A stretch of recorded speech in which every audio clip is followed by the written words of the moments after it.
hubungan sekolah dan masyarakat atau Husemas. Yang pertama, pengertian manajemen hubungan sekolah dengan masyarakat.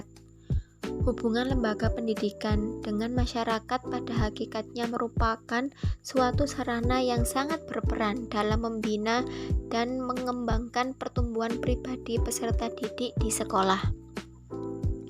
Dalam hal ini, sekolah merupakan bagian yang integral dari sistem sosial yang lebih besar, yaitu masyarakat.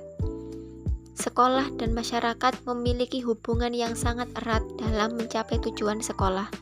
Oleh karena itu, hubungan sekolah dengan masyarakat harus dibina suatu hubungan yang harmonis dengan tidak mengabaikan kode etik seperti dalam PP nomor 19 tahun 2005 tentang Standar Nasional Pendidikan bab 8 pasal 52 yang berbunyi, setiap satuan pendidikan harus memiliki pedoman yang mengatur tentang kode etik hubungan antara sesama warga di dalam lingkungan satuan pendidikan dan hubungan antara warga satuan pendidikan dengan masyarakat.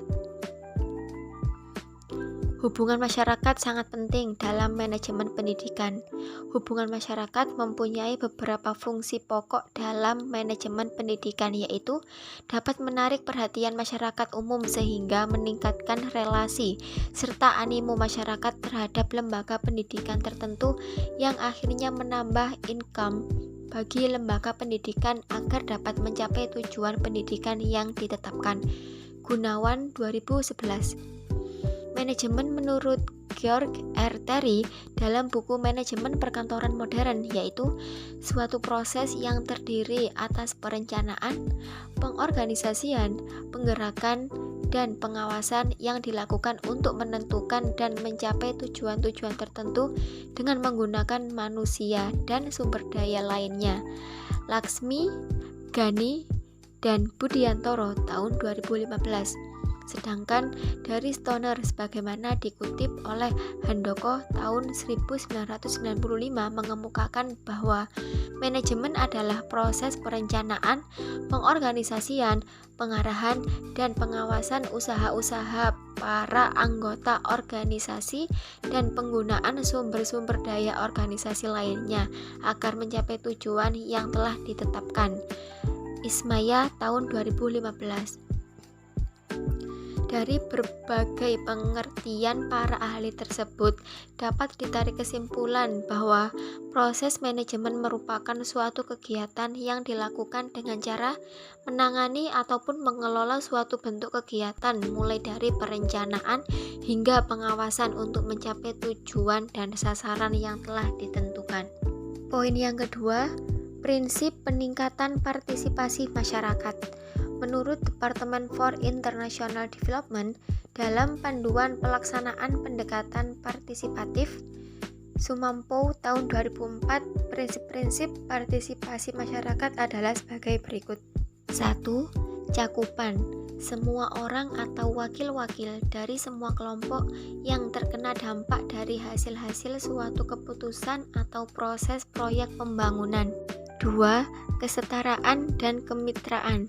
Pada dasarnya, setiap orang mempunyai keterampilan, kemampuan, dan prakarsa serta mempunyai hak untuk menggunakan prakarsa tersebut dalam setiap proses guna membangun dialog tanpa memperhitungkan jenjang dan struktur masing-masing pihak. Yang ketiga, transparansi. Semua pihak harus dapat menumbuh kembangkan komunikasi dan iklim berkomunikasi terbuka dan kondusif sehingga menimbulkan dialog. 4. Kesetaraan kewenangan. Berbagai pihak yang terlibat harus dapat menyeimbangkan distribusi kewenangan dan kekuasaan untuk menghindari terjadinya dominasi. 5. Kesetaraan tanggung jawab. Berbagai pihak mempunyai tanggung jawab yang jelas dalam setiap proses karena adanya kesetaraan kewenangan atau sharing power dan keterlibatannya dalam proses pengambilan keputusan dan langkah-langkah selanjutnya. 6. Pemberdayaan. Keterlibatan berbagai pihak dapat lepas dari segala kekuatan dan kelemahan yang dimiliki setiap pihak, sehingga melalui keterlibatan aktif dalam setiap proses kegiatan, terjadi suatu proses saling belajar dan saling memberdayakan satu sama lain. 7. Kerjasama. Diperlukan adanya kerjasama berbagai pihak yang terlibat untuk saling berbagi kelebihan guna mengurangi berbagai kelemahan yang ada, khususnya yang berkaitan dengan kemampuan sumber daya manusia. Terkaitan masyarakat dengan lembaga pendidikan. Hubungan masyarakat dengan sekolah merupakan suatu kegiatan yang bertujuan memperoleh kepercayaan dan sangat penting dalam manajemen guna untuk mencapai tujuan yang spesifik dari organisasi lembaga pendidikan. Secara umum, kegiatan hubungan masyarakat adalah menciptakan opini publik yang menguntungkan sekolah dan lembaga pemerintah yang bersangkutan. Hubungan masyarakat adalah usaha untuk mencapai hubungan yang harmonis antara satu sekolah dengan masyarakat melalui proses komunikasi timbal balik atau tuara. Fungsi utama hubungan masyarakat adalah menumbuhkan dan mengembangkan hubungan baik antara lembaga atau organisasi dengan publiknya, inter dan ekstern, dalam menanamkan pengertian, menumbuhkan motivasi dan partisipasi publik dalam upaya menciptakan pendapat yang menguntungkan. Tujuan dan tugas utama hubungan masyarakat dengan sekolah yaitu salah satunya menyusun rencana bagaimana cara-cara memperoleh bantuan yang melibatkan masyarakat dalam kegiatan pendidikan, baik secara individual seperti membuka kesempatan konsultasi antara orang tua peserta didik dengan guru sekolah, komite sekolah, organisasi atau alumni. Sekolah dengan masyarakat memiliki hubungan yang sangat erat dalam mencapai tujuan sekolah atau pendidikan secara efektif dan efisien. Sebaliknya, sekolah juga harus menunjang pencapaian tujuan atau pemenuhan kebutuhan masyarakat, khususnya kebutuhan pendidikan. Sekolah dan masyarakat merupakan dua aspek yang tidak dapat dipisahkan karena keduanya saling membutuhkan. Sekolah ada karena masyarakat dan masyarakatlah yang berpartisipasi dalam pendidikan di sekolah. Keterlibatan masyarakat dalam pendidikan akan mempengaruhi pendidikan itu sendiri. Maka dari itu, perlu adanya suatu manajemen dalam meningkatkan partisipasi masyarakat dalam pendidikan di sekolah agar keduanya saling berkesinambungan dalam meningkatkan atau mengembangkan mutu pendidikan. Bila sudah ada jalinan kerjasama antara sekolah dan masyarakat, maka kerjasama tersebut harus terus dibina, ditingkatkan, dan dikembangkan untuk mewujudkan sekolah yang bermutu dan efektif. Kerjasama yang dijalin harus bersifat saling menguntungkan, artinya dari hasil kegiatan tersebut kedua belah pihak dapat memperoleh keuntungan. Sehubungan dengan kerjasama antara sekolah dan masyarakat tersebut, menurut Tilaar, hendaknya memperhatikan prinsip-prinsip berikut ini. Yang pertama, inti partisipasi adalah kemitraan atau bisa dibilang partnership, yaitu kesetaraan dan kebersamaan oleh pengembangan konsensus berbagai hal. Kedua, adanya kemanfaatan dan keuntungan bersama para partisipan, dalam arti unsur merugikan atau pihak secara langsung maupun tidak langsung menurunkan kadar partisipasi. Yang ketiga, memberikan suara, memberikan peluang hadirnya partisipasi, pengakuan keberadaan dan hak orang lain sangat penting untuk mengundang partisipasi mereka. Yang keempat, manajemen terbuka dan transparan merupakan prinsip untuk mengundang dan memelihara partisipasi pendidikan masyarakat dan orang tua. Yang kelima, saling mempercayai menjadi jiwa partisipasi pendidikan oleh masyarakat dan orang tua. Yang kelima yaitu saling mempercayai menjadi jiwa partisipasi pendidikan oleh masyarakat dan orang tua. Yang keenam, akuntabilitas tidak bisa diabaikan dalam partisipasi pendidikan oleh masyarakat dan orang tua. Yang ketujuh, agar partisipasi hadir berkembang dan berkesinambungan, informasi yang benar, tepat waktu dan bermakna luas tersedia dan disebarluaskan. Yang kedelapan, dan inti lainnya selalu mengusahakan dan membangun pelayanan yang baik semakin baik. Orang terus ingin berpartisipasi bila adanya pelayanan yang baik pula. Menurut Purwanto, masyarakat pada dasarnya sudah berperan serta dan berhubungan dalam pelaksanaan pendidikan. Hal ini dapat dikategorikan menjadi 3 hubungan yaitu hubungan edukatif, kultural, dan institusional. Hubungan edukatif, masyarakat sudah mengadakan kerjasama dengan sekolah dalam mendidik anaknya. Jika anak di sekolah pendidikannya dilaksanakan oleh guru, dan jika di rumah dilaksanakan oleh keluarga. Yang kedua, hubungan kultural, masyarakat dan sekolah bersama-sama mengembangkan kebudayaan di mana sekolah itu berada. Maka tidak berlebihan jika sekolah dijadikan barometer maju atau mundurnya cara berpikir, berkesenian, dan berbagai hal yang terjadi di dalam masyarakat. Yang ketiga, hubungan institusional, sekolah sudah mengadakan hubungan kerjasama antara lain dengan instansi-instansi di sekitarnya, baik negeri maupun swasta, untuk peningkatan pelaksanaan pendidikan. Pihak sekolah hendaknya memperhatikan peran masyarakat yang sudah ikut serta dalam pelaksanaan pendidikan dengan cara menggalang dan mendorong untuk lebih aktif dalam usaha peningkatan mutu pendidikan. Selama ini, sekolah terkesan memperlakukan masyarakat hanya sebagai pelengkap, sehingga terbentuknya opini bahwa sekolah merupakan tanggung jawab pemerintah saja.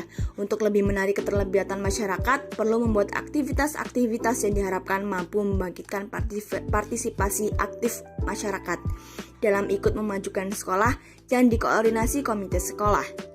Beberapa hal yang perlu diperhatikan masyarakat dalam berpartisipasi terhadap suatu program adalah: yang pertama, partisipasi dilakukan dalam proses perencanaan atau pembuatan keputusan. Yang kedua, partisipasi dalam bentuk pelaksanaan program. Yang ketiga, partisipasi dalam pemanfaatan hasil. Yang keempat, partisipasi dalam pengevaluasian program. Menurut Suryo Subroto, partisipasi masyarakat sering diartikan sebagai sumbangan tenaga, uang, atau barang dalam rangka menyukseskan program atau proyek pembangunan. Dengan kata lain, partisipasi dapat diartikan sebagai kerjasama yang dapat dilaksanakan sekolah dengan masyarakat yang berupa tenaga, dana, atau barang yang dapat disediakan sebagai kontribusi masyarakat. Dari batasan-batasan di atas, dapat dikemukakan bahwa partisipasi masyarakat dalam dunia pendidikan adalah keterlibatan masyarakat dalam penyelenggaraan pendidikan dalam bentuk tenaga, dukungan dana, barang, penyampaian saran, dan pendapat serta kemauan. Keterlibatan tersebut tidak terjadi dengan sendirinya, tetapi memerlukan prasyarat. Sementara itu, menurut Sihombing dalam Jalal dan Supriyadi, partisipasi dan kemitraan antara masyarakat dan pemerintah dalam penyelenggaraan pendidikan didasari oleh A. Kebersamaan atau togetherness, B. Saling bisa merasakan atau empathy, yang C. Kebersamaan atau assist, D. Bersikap dewasa atau maturity, E. Kemauan untuk saling memberi dan saling mengerti atau willingness, F. Tertata dan terkelola dengan baik atau organization, G. Saling menaruh rasa hormat atau respect. Tercapainya partisipasi masyarakat dalam pendidikan adalah tersedianya waktu untuk berpartisipasi. Orang yang berpartisipasi harus mempunyai kemauan untuk berpartisipasi. Adanya komunikasi antar partisipan, tersedianya biaya yang cukup, tidak merugikan pihak lain, serta ketertarikan anggota dengan tujuan yang akan dicapai. Selain persyaratan di atas, harus diperhatikan keseriusan serta motivasi partisipasi masyarakat sehingga nantinya tidak setengah-setengah atau partisipasi dilakukan dengan sungguh-sungguh yang tidak membebani oleh suatu tujuan atau muatan yang bersifat pribadi atau kelompok. Dari penjelasan mengenai persyaratan di atas, dapat dikemukakan bahwa persyaratan terjadi partisipasi yang dilakukan masyarakat dalam pembangunan pendidikan berupa tersedianya waktu yang cukup, memiliki kemampuan dan kemauan berpartisipasi, terjadinya komunikasi timbal balik antar partisipan, adanya kebebasan dalam berpartisipasi serta memiliki teamwork yang didasari kebersamaan, saling pengertian, terorganisasi dengan baik serta bermakna bagi masing-masing pihak. Kemendiknas dengan tegas dinyatakan bahwa komite sekolah adalah badan usaha mandiri yang mewadahi peran serta masyarakat dalam rangka meningkatkan mutu, pemerataan, dan efisiensi pengelolaan pendidikan di satuan pendidikan. Dalam Kemendiknas nomor 044 U 2002 tersebut ditegaskan bahwa Dewan Pendidikan berkedudukan di kabupaten atau kota, sedangkan komite sekolah berkedudukan di satuan pendidikan, baik pendidikan sekolah ataupun madrasah ataupun pendidikan luar sekolah. Agar komite sekolah dapat berperan dengan baik, maka dalam pembentukan pengurusan pun harus dapat memenuhi beberapa prinsip atau kaidah dan mekanisme yang benar, serta dapat dikelola oleh masyarakat secara luas. Mulai dari tahap pembentukan anggota komite dilakukan secara akuntabel, bahwa anggota komite bertanggung jawab dalam kinerjanya. Jadi dapat disimpulkan bahwasannya pemilihan atau pembentukan kepengurusan anggota komite sekolah bersifat musyawarah dan demokratis sesuai dengan SK Direktorat Jenderal Kelembagaan Agama Islam tentang prinsip pembentukan komite sekolah, yaitu transparansi, akuntabilitas, dan demokratis, serta merupakan mitra satuan pendidikan. Secara formal, hampir semua sekolah telah memiliki perangkat komite sekolah sebagai wakil masyarakat dalam membantu program pendidikan di sekolah. Kehadiran komite sekolah telah menunjukkan sahamnya sebagai mitra sekolah, terutama bagi kepala sekolah dan guru dalam merancang dan melaksanakan program pendidikan, baik program pembangunan fisik maupun non-fisik, sesuai dengan perannya dalam meningkatkan mutu pendidikan. A. Sebagai pemberi pertimbangan, advisory agency. Komite sekolah sebagai badan pemberi pertimbangan terhadap sekolah memiliki arti bahwa komite sekolah dipandang mitra kerja kepala sekolah yang dapat diajak bermusyawarah tentang masa depan sekolah.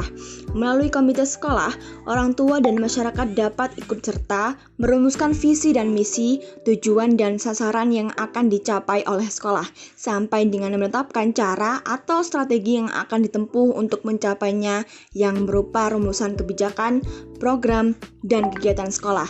B. Sebagai pendukung supporting agency. Peran komite sebagai badan pendukung bagi penyelenggaraan dan upaya peningkatan mutu pendidikan dapat berupa dukungan finansial, tenaga, dan dukungan pikiran. Secara nyata, pemberian dukungan ini dapat diwujudkan diantaranya dengan pemecahan masalah kekurangan guru, biaya sekolah bagi anak kurang mampu, dan tenaga untuk ikut memperbaiki sekolah yang rusak.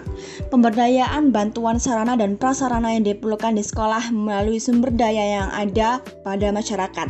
Hal ini dilakukan dengan berkoordinasi dengan Dewan Pendidik. C. Sebagai pengontrol controlling agency. Peran komite sekolah selanjutnya adalah sebagai pengontrol dalam rangka transparansi dan akuntabilitas penyelenggaraan dan keluaran pendidikan di sekolah. Pengawasan yang dilakukan oleh komite sekolah meliputi kontrol terhadap pengambilan keputusan dan perencanaan pendidikan di sekolah di samping alokasi dana dan sumber-sumber daya bagi pelaksanaan program di sekolah. Komite sekolah juga melakukan fungsi kontrolnya terhadap keberhasilan pendidikan di sekolah yang dilihat dari mutu output pendidikan. Hasil pengawasan terhadap sekolah akan dijadikan bahan pertimbangan yang cukup menentukan bagi penyelenggaraan pendidikan dan peningkatan mutu pendidikan. D. Sebagai mediator komite sekolah sebagai penghubung atau mediator antara pemerintah, sekolah, orang tua, dan masyarakat memiliki arti bahwa aspirasi orang tua dan masyarakat akan disalurkan melalui komite sekolah untuk disampaikan kepada sekolah. Peran sebagai mediator ini memerlukan kecermatan dalam mengidentifikasi kepentingan, kebutuhan, dan keluhan orang tua dan masyarakat. Aspirasi yang disalurkan oleh komite sekolah dimanfaatkan oleh sekolah sebagai masukan bagi koreksi ke arah perbaikan. Komite sekolah juga berperan dalam mengasosiasikan berbagai kebijakan dan program yang telah ditetapkan sekolah sehingga dapat akuntabel atau dipertanggungjawabkan kepada masyarakat. Dan berikutnya beralih ke tugas komite sekolah. Tugas komite sekolah di antara lain adalah Yang pertama, menyusun AD dan ART komite sekolah. Yang kedua, mendorong tumbuhnya perhatian dan komitmen masyarakat terhadap penyelenggaraan pendidikan yang bermutu. Yang ketiga, melakukan kerjasama dengan masyarakat dan pemerintah berkenaan dengan penyelenggaraan pendidikan yang bermutu. Yang keempat, menampung dan menganalisis aspirasi, ide, tuntutan, dan berbagai kebutuhan pendidikan yang diajukan masyarakat. Yang kelima, memberikan masukan, pertimbangan, dan rekomendasi kepada sekolah mengenai kebijakan-kebijakan dan program sekolah, RAPBS, kinerja-kinerja sekolah, kriteria tenaga pendidikan, kriteria fasilitas pendidikan, dan hal-hal lain yang terkait dengan pendidikan. Yang keenam, mendorong orang tua dan masyarakat berpartisipasi dalam pendidikan guna mendukung peningkatan mutu dan pemerataan pendidikan. Yang ketujuh, menggalang dana masyarakat dalam rangka pembiayaan penyelenggaraan pendidikan di sekolah. Dan yang terakhir, melakukan evaluasi dan pengawasan terhadap kebijakan program, penyelenggaraan, dan keluaran pendidikan di sekolah. Selanjutnya adalah fungsi komite sekolah. Fungsi komite sekolah untuk menjalankan peran yang telah disebutkan di muka. Komite sekolah memiliki fungsi sebagai berikut. Yang pertama, mendorong tumbuhnya perhatian dan komitmen masyarakat terhadap penyelenggaraan pendidikan yang bermutu. Yang kedua, melakukan kerjasama dengan masyarakat, perorangan atau perorganisasi atau dunia usaha dan dunia industri, DUDI, dan pemerintah berkenaan dengan penyelenggaraan pendidikan bermutu. Menampung dan menganalisis aspirasi, ide, tuntutan, dan berbagai kebutuhan pendidikan yang diajukan oleh masyarakat. Tujuan dibentuknya komite sekolah adalah sebagai berikut. A. Mewadahi dan menyalurkan aspirasi dan prakarsa masyarakat dalam melahirkan kebajikan dan program pendidikan di satuan pendidikan untuk komite sekolah. B. Meningkatkan tanggung jawab dan peran serta aktif dari keseluruhan lapisan masyarakat dalam menyelenggarakan pendidikan. C. Menciptakan suasana dan kondisi transparan, akuntabel, dan demokratif dalam menyelenggarakan dan pelayanan pendidikan yang bermutu di satuan pendidikan. Beberapa penjelasan tentang peran dan fungsi komite sekolah di atas, maka terlihat bahwa keberadaan komite sekolah diharapkan berperan aktif terhadap kebijakan-kebijakan yang berkaitan dengan upaya penunjang pelaksanaan pendidikan.